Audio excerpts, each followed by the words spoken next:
Non, mais attends, je ne sais pas pourquoi, mais ce n'est pas ça. Je disais que finalement, la discussion sur le ton des familières, la discussion sur la manière, mais le blanc de truc, c'est pas mal d'arriver à nous. Est-ce que tu sais quand sont délégués à peu près les 5 heures? Ça veut dire que si une personne demande tel document, ce sera ce document qui sera mentionné sur un papier, sur une pièce, et qui sera signé par la personne. La société civile des auteurs multimédia rassemble réalisateurs, auteurs d'entretiens et de commentaires, écrivains, vidéastes, photographes et dessinateurs. Ces créateurs font la richesse documentaire de la radiophonie, de l'audiovisuel et des nouveaux médias. La SCAM les représente auprès du législateur, des producteurs et des diffuseurs.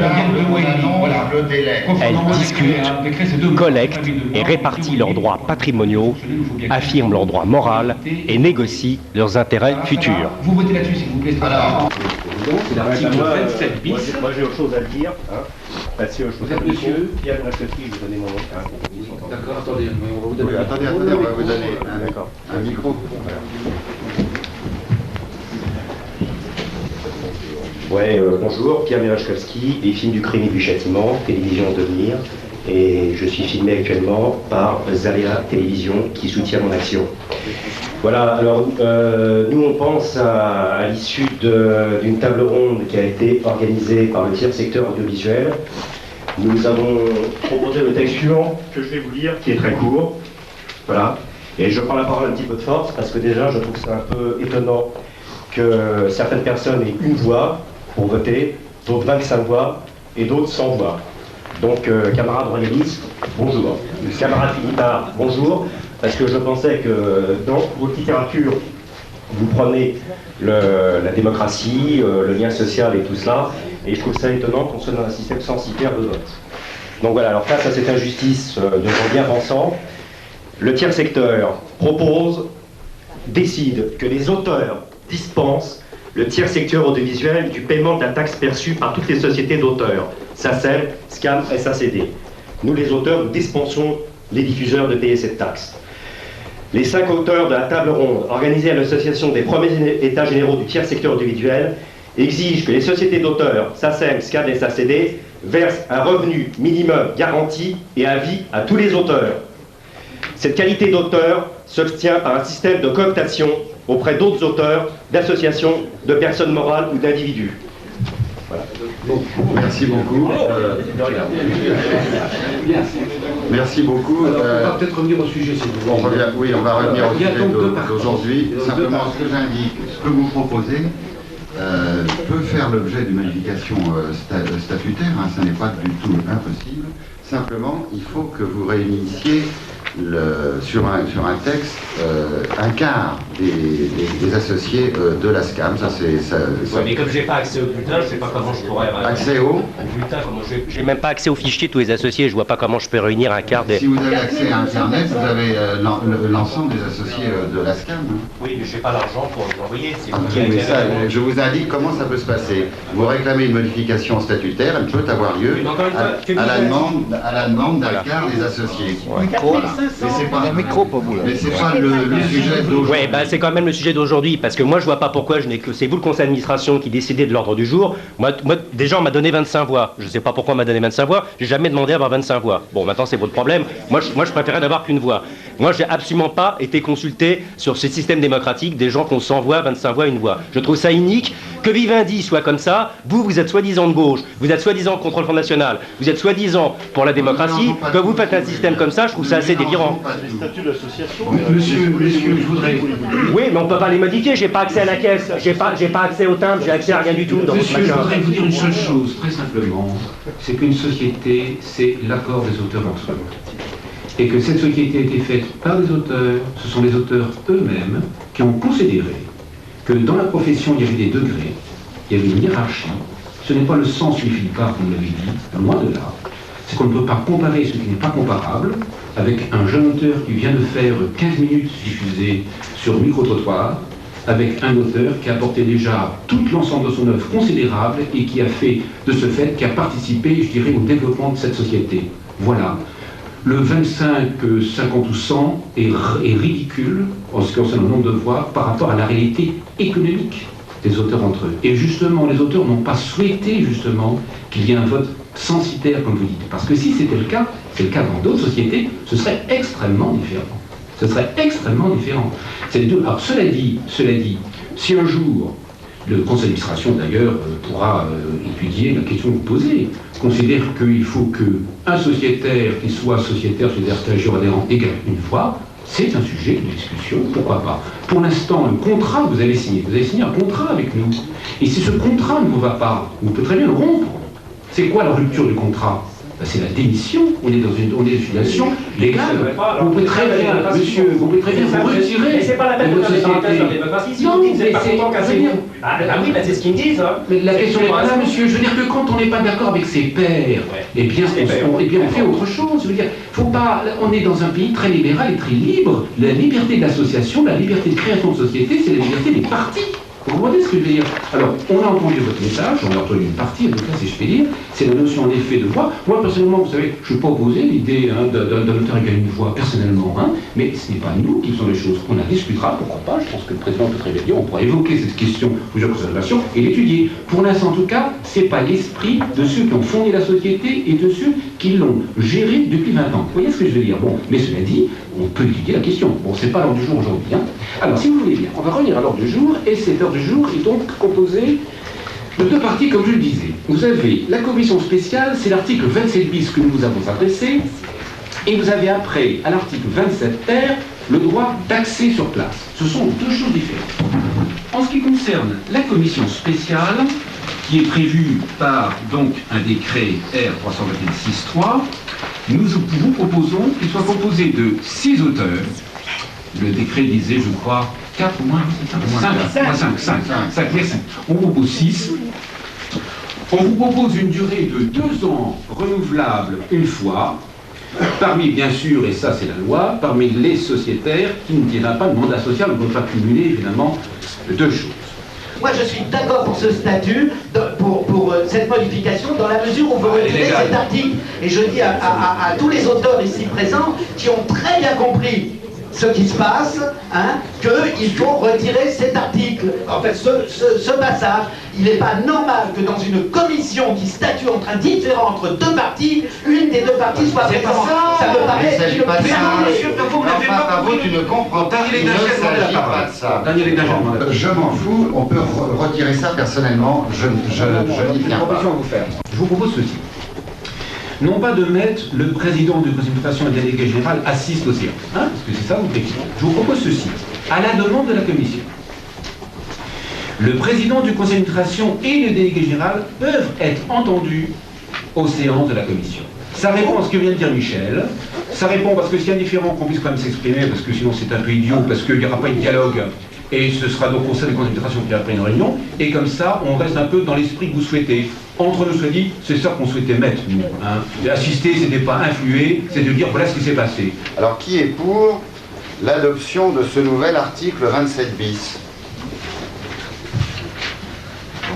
Bien, merci. Oh, c'est pas la peine de compter peut-être. Qui est contre? Contre? Qui s'abstient? Bien, unanimité, ça marque. Alors, on passe. Bien, merci alors, au 27 ter. On passe donc au 27 ter. Ça fait un exemple, le 326. Le 326, en effet, sur place, on prend connaissance, on obtient une copie. Ce sont des documents que je fais ici à l'accueil. Normalement, dans la période, je le demande, on me le donne. Et les adhérents restent dans la salle, ou du moins attendent la suite. Les vacances étaient bonnes. Ils nous donnent 4 à 5 jours de vacances par mois. Ça permet de faire un chapin. Très bien. Bonjour, on ne pourrait pas avoir un petit mot comme droit d'auteur, là, parce que c'est un type de droit d'auteur, on pourrait avoir un petit cachet, moi et mon camarade, quoi. pouvez pas me faire un petit certificat De quoi? Bah là, parce que quand j'ai pris la parole, c'est une œuvre d'art, c'est un droit, c'est une œuvre d'auteur que j'ai déposée à la SCAM. Mais si vous pouviez nous mettre un petit mot comme quoi c'est non, qui je nous ne avez suis pas, convoqué. c'est là où vous confondez tout. Vous n'avez pas le pouvoir de nous donner un peu d'argent. Le droit d'auteur ne s'exerce que sur les diffusions. Oui, mais vous avez été payé là un petit peu, non? Pour aujourd'hui, non, comme ça, parce qu'on pourrait peut-être... Non, c'est une question comme ça. Là, vous faites ça bénévolement. Vous êtes bénévole en fait. Comme moi, en fait, vous êtes comme moi, quoi. Oui, d'accord. Ah bah voilà. Les membres du conseil d'administration de la SCAM ne sont pas rémunérés. D'accord. Jamais. En aucune circonstance. Jamais. D'accord. Voilà. D'accord. Bah merci, hein, puis bon appétit. Est-ce que vous êtes le service des comptes rendus de la SCAM? Service des comptes rendus, qu'est-ce que vous appelez comptes rendus? Voilà, parce que la dernière fois, il y a une assemblée générale de la SCAM, une assemblée extraordinaire de la SCAM à laquelle j'ai participé. Je me suis permis de prendre la parole et une personne m'a dit que mon intervention figurait dans un compte rendu. Alors je voudrais savoir si je peux me procurer ce compte rendu. D'accord. C'est le procès verbal pris de notre assemblée générale extraordinaire. Voilà. Nous attendons la sténotypie. D'accord. Oui. Puis-je me permettre de vous demander quel objet de votre demande à ce propos alors? Eh ben, est-ce que c'est possible d'avoir ce compte rendu justement? Ah, vous voudriez avoir le compte rendu? Oui. Bon, mais alors, est-ce que vous voulez pas nous faire un petit mot avec votre adresse, votre téléphone, ou je le prends comme ça et je vais m'en souvenir dès qu'on l'aura reçu alors? D'accord. Et ce compte rendu, il est envoyé à qui? Il est envoyé à notre président. D'accord. Et qui le lit? Oui, bien sûr. D'accord. Le président dit aussi qu'il examinera même la proposition que je faisais, à savoir que la SCAM verse des droits d'auteur automatiques à tous les auteurs. Alors je voudrais savoir si le président, le conseil d'administration a mis en dehors d'autres jours cette proposition que j'ai faite. Pas encore, je dois vous dire. Hein. Voilà, alors est-ce que vous pouvez poser cette question? Notre conseil d'administration, le dernier, a eu le 4 juillet. Nous n'avions donc pas encore de compte rendu de l'Assemblée. Oui. Et ça sera plutôt, alors je le pense, si notre président le décide ainsi, au conseil que nous avons en septembre. D'accord. Vous voudriez savoir, donc j'ai bien compris, vous avez posé une question et il fallait la soumettre à notre conseil. Voilà, je voulais savoir si c'était une proposition de notre président. Non, c'est une proposition de moi. De vous, voilà. Hein, et je voulais savoir si le président comptait soumettre cette proposition au conseil d'administration qui me représente. D'accord. Voilà. Donc vous pouvez lui poser la question ou... Oui, hein? J'aurais bien voulu que vous fassiez quand même un petit mot. Hein. Bon, ah bah je vais faire un mot aussi, ça c'est pas un problème. Quel est votre téléphone? 01 40... Oui. Notre président s'absente bientôt, là, à la fin de la semaine. D'accord. Bon, mais ce sera pour la rentrée de toute façon. Je prends votre téléphone. Alors, 01 45 oui. 67 oui. 86 oui. 20. D'accord. Voilà, donc il s'agissait de savoir s'il a compté examiner la proposition que j'ai faite, que la SCAM donc verse un revenu même garanti et à vie à tous les auteurs. Voilà, c'était ça cette proposition que je fais. Ah oui, d'accord, c'était dans le cadre d'une retraite, alors une pension ou quelque chose comme ça?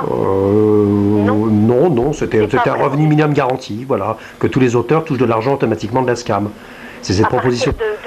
À n'importe quel âge? Oui, à n'importe quel âge. À partir du moment où ils en font partie? À partir du moment où ils sont auteurs et la qualité d'auteur s'obtient par un système de cooptation. Voilà, c'est-à-dire pour être auteur, il suffit que 50 personnes disent qu'on est auteur, et à ce moment-là, la SCAM est tenue de nous verser un revenu tous les mois. C'est cette proposition que j'ai faite, et M. Guizet-Dingman a dit qu'il soumettrait éventuellement cette proposition au conseil d'administration. Donc je me permettais d'avoir un suivi de l'affaire. Voilà. D'accord, on va procéder par ordre, on va bien reprendre votre intervention, j'ai bien noté ce que vous m'avez dit. D'accord. Et puis je soumets ça à notre président qui vous donnera une suite, qui verra à quel moment, s'il le souhaite, mettre cette question à l'ordre du jour. D'accord. Et puis je me permettrai de vous rappeler certainement en septembre. Hein, et ben, c'est parfait, si vous avez des précisions de demander, n'hésitez pas, je suis là cet été. Hein. Je ne bouge pas parce que je n'ai pas d'argent pour partir en vacances, justement. Voilà, ceci explique cela. Voilà. Écoutez, bonnes vacances et puis au mois de septembre alors. Entendez, monsieur. Au revoir, madame. Monsieur.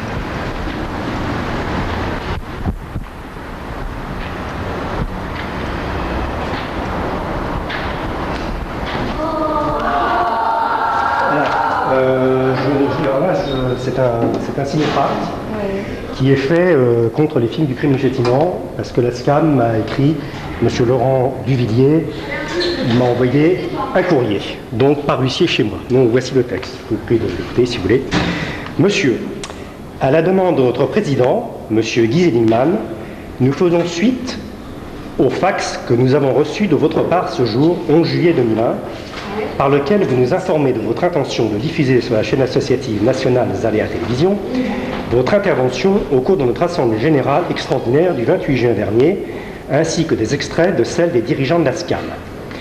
Nous ne voyons aucune objection de principe à la diffusion de nos discours, mais vous comprendrez que tant le contexte que le choix des extraits peuvent dénaturer gravement nos propos.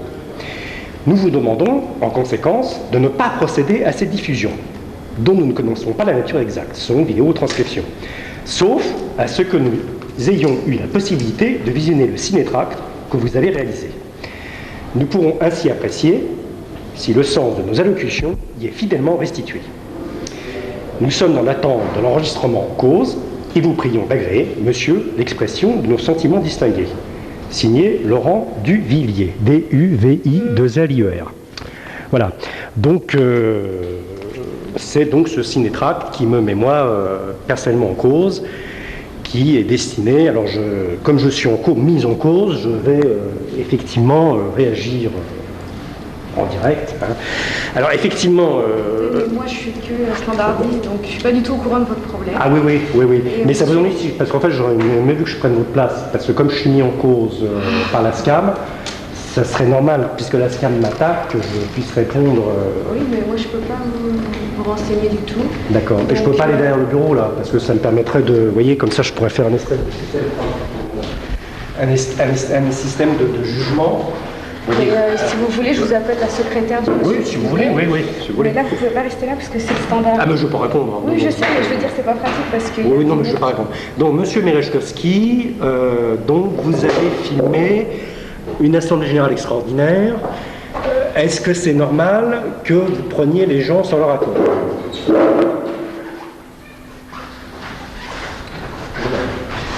Alors, oui, je pense que c'est normal, parce que, encore une fois, ces assemblées générales extraordinaires sont publiques, sont ouvertes à tous les adhérents de la SCAM, y compris ceux qui ont une voix, ou ceux qui ont 25 voix, ou ceux qui ont 100 voix, et il est donc tout à fait normal que j'en rende compte, hein, comme n'importe quel reportage. Et je ne comprends pas pourquoi, quand on fait un reportage, je ne comprends pas pourquoi, après, les gens existent d'avoir le contrôle de ce qui a été filmé. Quand on filme en direct une interview d'un haut responsable, quand c'est public, une conférence de presse, je ne crois pas que la personne qui est interviewée puisse demander après de savoir ce qu'on a filmé. Excusez-moi. Oui, mais comprenez, monsieur Merechkowski, que quand même, on a le droit, nous, de la SCAM, de contrôler les propos que nous disions. Il y a quand même des manipulations qui peuvent être faites au montage, et c'est extrêmement délicat qu'un adhérent de base puisse dénaturer les propos de la direction. Excusez-moi. Pardon ? C'est là pour longtemps ?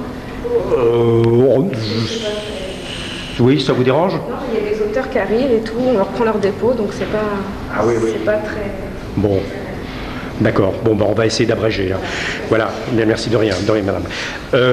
Oui, alors effectivement, la direction de la SCAM a à tenir des propos et qu'il faut respecter, mais en même temps, moi, je maintiens que, étant donné que la direction de la SCAM est élue par un système censitaire où il y a des gens qui ont 100 voix, d'autres qui ont 25 voix et donc qui ont une voix, ça me paraît un peu pipé, donc ça me paraît normal de les filmer, pas tout à fait à leur insu, parce que dans le premier cinétract, j'ai annoncé que c'était filmé par Zaléa, ils n'ont pas réagi, donc ça me paraît tout à fait juste de quand même diffuser mes œuvres, d'autant plus que la SCAM est quand même censée défendre des auteurs, et je trouve ça étonnant que la SCAM s'attaque à un auteur, parce que m'envoyer un huissier, c'est quand même un acte grave. À la limite, ça aurait pu être peut-être d'envoyer la police. De toute façon, d'ailleurs, je tiens à préciser que je n'ai pas cassé de chaise.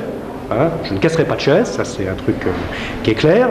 Et que c'est évident que la direction de la SCAM est d'une honnêteté scrupuleuse. Voilà, ça soit clair, il n'y aura pas de diffamation comme ça. Ce sont des gens propres. On ne peut pas avoir plus propre. Voilà, plus propre que la SCAM, ça n'existe pas. Bonjour. Qu'est-ce que vous voulez, monsieur ? Ah, bonjour, monsieur. Oui, bonjour, oui, Pierre. Eh bien, je venais parce que j'ai eu un mot sur mon répondeur de Madame Hélène, enfin je ne sais plus son prénom, excusez-moi. Enfin, du personne du service juridique. Ben, vous arrêtez de filmer, vous ne voulez pas enregistrer. Oui, mais vous m'enregistrez en même temps, oui, forcément. Alors vous arrêtez. Vous sortez d'ici. Vous sortez d'ici. Je ne veux pas qu'on filme ici. Dans un lieu privé, c'est ça? Oui, c'est ça, monsieur, absolument. Vous êtes dans un lieu privé. Donc je dois sortir. Voilà, merci. Je reçois un auteur, venez dans mon bureau pour vous recevoir. J'y vais. Ouais.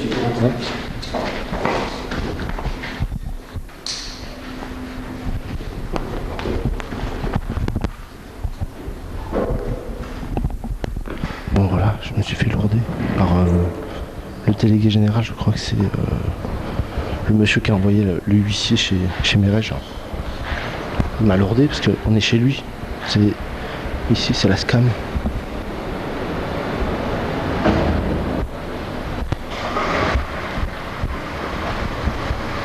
Voilà, ici ce beau bâtiment au milieu du parc Monceau, ce bâtiment luxueux, qui apparemment, selon le monsieur qui m'a parlé, est un lieu privé. En fait, je suis un peu un des copropriétaires de cet endroit, puisque comme je suis auteur, même si j'ai qu'une voix, c'est quand même avec un petit peu de mon argent que ce bâtiment a été acheté ou loué, je sais pas exactement. Mais bon, peut-être que j'ai pas encore assez de voix pour pouvoir filmer dedans, je sais pas. Peut-être qu'en vendant ce film, avec Mérège, on aura assez de voix pour venir filmer ici.